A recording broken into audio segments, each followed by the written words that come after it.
সকাল সকাল মা আর মেয়ে দুজনে মিলে বেগুন ছিঁড়তে চলে গেলাম। তো গাছে না কিছু বেগুন হয়েছিল, তো পিউকে বললাম তুই এই সাইডেরগুলো তোল, আর ওদিকে একটা বেগুন ছিল সেটাই কিন্তু আমি তুলে নিলাম।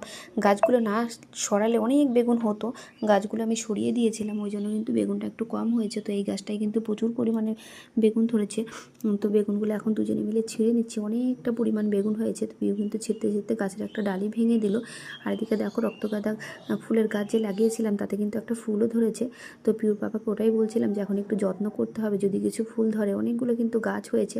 বেগুনগুলো তুলে এখন নিয়ে যাচ্ছি ঘরে, ভালো করে ধুয়ে নেব। ধোয়ার পরেই কিন্তু আজকে আমি বেগুনটা কাটবো, শুটকি মাছ দিয়ে রান্না করব। তো শুটকি মাছটা কিন্তু ঘুম থেকে উঠেই আমি ভিজিয়ে রেখেছিলাম। আর এদিকে দেখো দুধ চলে এসছে সকাল সকাল, তো দুধটাই কিন্তু এখন জালে বসাবো।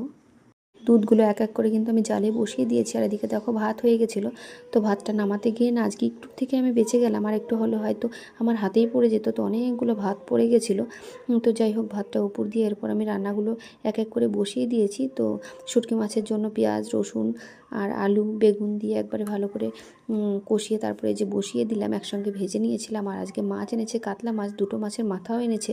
তো এগুলো না আজকে আর রান্না করব না, মানে কাতল মাছটা করব, যেহেতু আমার শুটকি মাছটা রান্না হয়ে গেল ওই জন্য মানে কাতল মাছটা করব, মাছের মাথা রেখে দেবো। আর এনেছে আরও একটা মাছ, তো সেটা চলো তোমাদেরকে খাওয়ার পরেই দেখাচ্ছি। এদিকে আমার রান্না যেহেতু হয়ে গেছে, তো ভাবলাম যে একটু ভাত খেয়ে নিই। সকাল সকাল না খিদে পেয়ে গেছে, কিচ্ছু খাইনি, শুধুমাত্র একটু লাল চা খেয়েছিলাম। ওই জন্য গরম গরম ভাত বেড়ে নিলাম, শুটকি মাছ দিয়ে খাবো। এতটা গরম হাত দিতে পারছিলাম না। আর জানি না কেন আমার শুটকি মাছ রান্না হলেই মানে কতক্ষণে খাবো এরকম একটা ব্যাপার থাকে। আগে কিন্তু আমি এই শুটকি মাছটা খেতাম না, শুধুমাত্র চিংড়ি শুটকিটাই খাই, অন্য কোনো শুটকি কিন্তু আমি খাই না।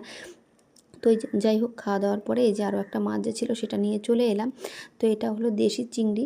তো এই মাছটা নিয়ে আসছে কচুরলতি দিয়ে রান্না করার জন্য। তো হাটবারের দিন কিন্তু আমি কচুরলতি এনেছিলাম বৃহস্পতিবারে, আজকে কিন্তু রবিবার।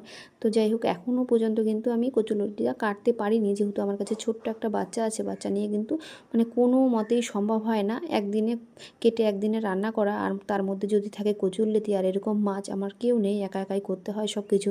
তো ওই জন্যই কিন্তু আমি পারি না। এনে দেয়, এনে দিলে হবে কি, মানে আজকেরটা কালকে, কালকেরটা আজকে, আমি এভাবে করেই রান্না করি।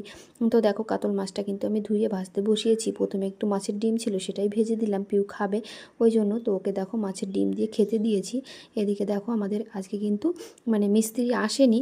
আর এদিকে পিউ টিভি চালিয়েছে, টিভি চালিয়ে তারপরে কার্টুন দেখতে দেখতে খাচ্ছে। সবসময় এরকম কার্টুন দেখতে দেখতেই খায়।